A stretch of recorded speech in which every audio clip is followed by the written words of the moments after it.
자, 이제 뭐 시작부터 지금 좀 뜨거워지고 있습니다. 정글의 진면목을 약간 지금 보셨는데요.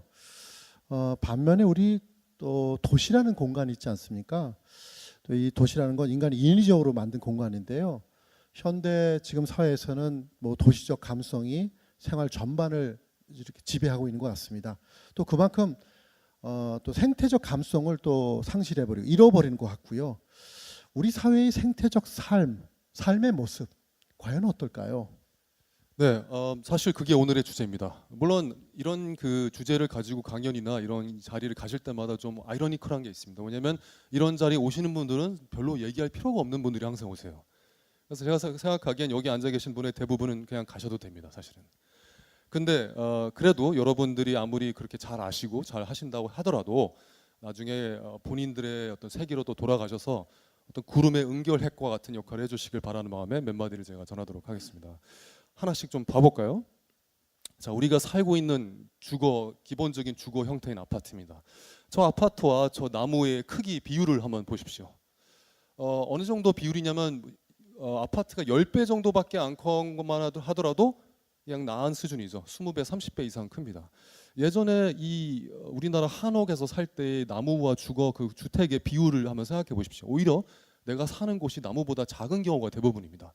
우리가 익숙한 저 비례의 이미지, 저 크기 비례라는 것이 항상 저렇게 일단 시작이 돼 있습니다. 마치 어떤 이만한 무슨 요리에 그 파슬리처럼 들어가는 거 있죠. 밑에 약간 아주 깨짝깨짝하는 조그만 아무런 거의 먹지도 않고 버리는 죽에 거의 그 정도 수준의 중요성을 띠는 식물처럼 나무가 아주 초라하게 이쑤시개 마냥 꽂혀 있습니다. 우리는 일단 주거의 환경에서부터 저런 이미지 익숙한 상태에서 출근을 하고 등교를 하고 하교하고 집으로 돌아옵니다. 근데 그 나무조차도 우리가 가로수를 어떻게 취급하고 있는지 한번 보셔야 되는데 약간 죄송한 말씀, 오늘 이런 식의 얘기들을 하다 보면 별로 좋은 얘기 많이 안 나올 것 같아요. 각오는 좀 해주셔야 되겠지만 저 가로수는 좀 심한 케이스를 제가 일부러 뽑은 겁니다만 우리나라의 가지치기의 경우는 제가 이렇게 비유를 합니다. 손톱을 자르라고 했더니 그냥 어깨를 쳐버리는 거의 그 정도 수준의 가지치기입니다. 근데 이거는 좀 진짜 심하죠. 항상 저런 걸 보면은 애초에 왜 심었나 이런 생각 당연히 드시죠. 저는 이제 봄철에 특히요. 이 저 가지치기 작업을 봄에 많이 하거든요. 그때가 이 새들이 번식기하고 또 일치를 하는 거예요. 그래서 많은 둥지들이 잘려 나가고 떨어져 나가는 그런 일들이 또 많이 나와요. 네, 실제로. 엄청난 얘기죠. 사실 여기에 숨어 있는 희한한 철학이 있습니다. 나무라는 것은 잘라줘야 한다라고 하는 희한한 철학이 있습니다. 여기서 뭐 조경학 하시는 분들은 저한테 지금 딴지를 걸고 싶어 하실지도 모르지만 나무라는 것을 마치 인간이 손을 안 대면 제대로 안 크는 존재라고 보는 이 사상, 만약 그 사상이 맞다면 천연림에 가면 다 엉망이 돼 있겠네요. 그렇죠? 우리가 만약 손 안 댄 나무들이 있는 그 아마존 천연림이나 정글에 가면 형편없는 나무들만 있어야 될 거 아닙니까? 전혀 그렇지가 않습니다. 우리가 손을 대야 할 이유는 하나도 없는데 원래는 바로 이런 민원들 때문이죠. 여기서 보는 가장 최고의 민원은 첫 번째 43%인 간편가림 및 일조권 문제, 또는 마지막 벌레가 떨어져요. 다 잘라달라는 민원뿐이고 오직 0.02%만 강한 가지치기로 인한 경관훼손. 이거 민원 넣어주신 누군지 모르겠지만 정말 사랑스럽고 존경합니다. 이런 의견을 그래도 한두 분이라 내줬기 때문에 퍼센테이지라도 잡힙니다. 저렇게. 근데 그 외에 대부분의 98% 정도는 왜 나무 안 잘라줘?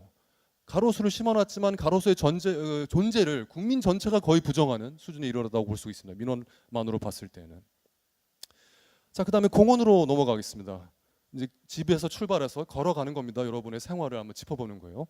공원으로 가는데 작가님, 저 공원을 보면 어떤 느낌이 좀 드시는지요? 뭐 완전 반생태적인 그런 느낌이 딱 들어오고요. 일단은. 네네. 이 공원이라는 것은 여러분 네이버 지도라든지 구글 맵에 보면은 초록색으로 표시되지 않습니까? 그러면 딱 보면 여기 뭐 녹지가 많네. 근데 사실은 그 초록색의 대부분은 다 포장이 돼 있다는 사실입니다. 공원이라는 것은 개발 지역들이 모든 것을 우점하고 있는 이 도시에서 유일하게 자연한테 숨구멍을 주거나 녹지대한테 기회를 준 땅입니다. 근데 거기에서의 반 이상, 심지어는 어떤 때는 심지어는 반 넘게끔 포장을 해야지만 이걸 공원이라고 치는 이상한 문화가 있어요. 그래야 또 조경회사가 돈을 벌고, 그다음에 뭐 이상한 핑계를 답니다. 뭐 흙이 뭐 침식이 되고 뭐 유실이 되고 어쩌고. 또 그 얘기가 맞다면 포장 안 한 흙으로 노출된 공원은 다 엉망이 돼 있겠네요. 그런 곳은 다. 근데 그렇지가 않죠. 그리고 그거에 따라 관리하는 방법이 또 다 있습니다. 근데 우리는 그것도 모자라서 그 아까운 땅에다 이런 걸 설치를 합니다. 뭐 주민들의 건강을 위해서 건강 위해서는 저기 헬스장 가면 되잖아요. 왜 헬스장에 있어야 할 물건들이 공원이라는 그 귀한 땅을 차지하면서 있어야 됩니까? 그리고 왜 산보하는 사람들은 왜 저기서 흉측한 동작들을 왜 봐야 됩니까, 제가? 그것들은 사실 거기 있어서는 원래 안 되는 공원이란 공간에 원래 맞지 않는 거예요. 근데 그 귀한 녹색 땅을 사실은 저거 한두 개도 아니고 몇십 개가 어떤 때는 차지하고 있는 게 우리나라 공원 모습이고, 마지막으로는 공원에서 심지어는 이렇게 있죠. 바로 뭐냐면 지지직 곤충을 죽입니다. 작가님, 곤충이 저렇게 죽게 되면 이 공원 그나마 생태계에 어떤 영향이 있을까요, 저게? 곤충들은 뭐 저는 이제 새를 관찰해서 생태 동화를 사는 사람이기 때문에 새 입장에서는 상당히 치명적이죠. 엄청나게 먹거리가 다 치명적이죠. 없어지는 거죠. 네. 예. 새 입장에서는 모기뿐만 아니라 하루살이라든가 나방이라든가 다 그게 가장 새 생존과 직결돼 있음에도 불구하고 저거 설치하고 나서 모기에 안 물렸다는 사람은 단 한 명도 없습니다, 지구상에. 맞습니다. 네, 전혀 한 명도 없고. 그러므로 근데 그거보다 더 중요한 것은 사람들이 공원을 걸으면서 계속적인 살상의 소리를 들으면서 걷습니다. 공원에서 지지직 한 마리, 지지직 두 마리, 지지직 세 마리, 지지직 네 마리. 이것을 걸으면서 마치 그 공원의 경험이 당연한 것처럼 그 정도로 생태적 감수성이 우리 인근 도심 공원에서 후퇴하고 있다는 걸 여러분이 보실 수가 있을 겁니다. 텔레비에서 뭐 아까 정글의 법칙뿐만 아니라 뭐 동물농장, 기타 동물 관련된 이런 모든 프로들은 엄연한 야생동물인 저 원숭이뿐만 아니라 여기 너구리 이런 애들을, 게다가 이런 애들은 인수 공통 전염병의 위험까지 있고, 저런 것을 구매하거나 구매를 독려할 경우에는 암 시장을 지지하고 그걸 키우는 효과가 너무너무 커서, 게다가 그걸 수입할 경우에는 보통 10마리를 배에 태우면 한 마리만 남고 9마리가 죽습니다. 스트레스 때문에. 그래서 여기에 한 마리가 도착한다는 뜻은 최소 9마리가 죽는다는 뜻이고, 그 이상이 최소 본서식지에서 죽는다는 뜻임에도 불구하고, 그리고 저 서한들을 다 제작팀에다 전달했음에도 불구하고 저 프로들은 계속되고 있고 우리들은 그걸 재밌게만 보고 있는 현실이 있습니다. 게다가 그런 동물들, 심지어 우리가 데리고 와서 잘못 풀어졌거나 잘못 도망간 동물들을 보고서 우리가 하는 말은 뭐냐면 여기 생태적 무법자라고 합니다. 멧돼지가 생태적 무법자가 된 유일한 이유는 천적이 제거됐기 때문이에요. 그것도 우리가 제거했죠. 여기 나와 있는 누트리아, 붉은기 거북, 밑에 황소 개구리 다 지네가 원해서 에어티켓 끊어서 한국에 왔습니까? 당연히 아니죠. 모피라든가 고기 이유 때문에 왔고, 그 다음에 자기네 탈출한 다음에 우리나라 생태계에서 부정적 영향을 미치고 있는데, 무법자라면 우리가 사주한, 우리가 두목이죠. 하지만 쟤네가 무법자? 이것은 뭔가 잘못된 표현입니다. 자, 비둘기. 저 작가님, 비둘기가 우리한테 더 이상 사랑을 좀 못 받고 있는 새 같은데, 그럼에도 제일 자주 보이는 새이고, 이 현상에 대해서는 좀 어떻게 생각하시는지요? 일단 비둘기는 다른 새하고 좀 달리요. 보통 다른 새들은 1년에 번식을 한 번 정도, 또는 많이 하면 제비나 뭐 쇠물닭 이런 경우는 2번 정도 번식을 하는데요. 비둘기는 좀 특이하게도 연중 번식을 합니다.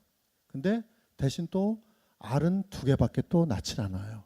그러니까 사실 연중 번식을 해도 얘네들은 개체수가 그렇게 크게 뭐 무한히 그렇게 늘어나지는 않는 구조예요. 네, 그러니까 사실은 그렇게 막 엄청나게 번식하는 건 아닌데 사람들은 좀 그렇게 생각하는 경향이 있는 것 같아요. 그렇죠. 왜냐하면 우리가 또 필요할 때만 또 무슨 뭐 행사 때, 요즘은 그런 걸 많이 안 합니다만 정말 우리 어렸을 때는 뭐 비둘기 모아가지고 한 수천 마리 날리고, 특히 뭐 전국체전 그런 행사 때 그렇게 많이 써왔잖아요. 그러고 나면 이제 용도 폐기가 되는 거죠. 그러니까 바로 이제 어떤 살상의 대상이 돼버리는 거죠. 안타깝게도. 네, 그래서 그렇게 평화의 상징으로 날렸던 비둘기가 그냥 걸인들이 돼서, 걸조가 돼서 막 다리가 부러진 채 그냥 돌아다니고 있는데, 이 사진 한번 보시겠습니까? 자, 여기 보면은 야생동물 보호 및 관리라는 법률 때문에 유해조리로 지정됐는데, 비둘기가 야생동물입니다, 여러분. 근데 야생동물을 보호하는 법 때문에 얘를 죄인으로 찍어버린다라는 엄청나게 모순적인 문장을 저기서 범하고 있습니다. 야생이지만 물론 도심에서 살고 있어요. 그리고 말씀하신 것처럼 우리가 풀어준 경우도 있습니다. 하지만 야생동물인데 우리는 비둘기를 전혀 그렇게 보고 있지는 않아요. 근데 비둘기라는 존재에 대해서 좀 더 제가 말씀드리면, 이 유명한 와타나베 연구를 보시면 제목이 보면 번역을 하면 이렇습니다. 비둘기들은 모네와 피카소 그림을 구별할 줄 안다 라고 돼 있어요. 실제로 구별을 합니다, 이 실험에서. 근데 그것은 비둘기가 알아서 막 그냥 갤러리 돌아다니다가 모네네 뭐 이런 건 아닙니다. 그런 건 아닌데, 훈련을 했을 경우에 모네와 피카소의 경향이 다르잖아요. 모네는 인상파니까 색깔이 인상파여서 좀 화려할 수도 있지만은 그래도 사물을 있는 그대로 묘사하는 편인 반면 피카소는 입체파라서 아주 다르게 하잖아요. 그 경향성을 파악한다는 겁니다. 파악하는 정도가 아니라 자기가 훈련받지 않은 모네의 다른 그림, 피카소의 다른 그림도 아 이건 모네 거, 이건 피카소 걸로 고를 줄 안다는 겁니다. 그래서 이렇게 실험을 하는 광경이에요. 비둘기들이고 일본 학자인 와타나베 씨가 한 유명한 실험인데 이 실험을 통해서 그 능력이 확인된 바가 있고 또 그 사람이 그 다음 논문을 냈는데 만 고흐랑 샤갈 그림도 구별한다. 여러분 하십니까? 만 고흐와 샤갈 그림? 비둘기 할 줄 압니다. 여러분. 심지어는 한 발 더 나가서 아이들이 그린 그림을 보여주고 잘 그린 그림과 못 그린 그림을 구별하라고 했더니 구별합니다. 훈련을 받은 비둘기에 한해서.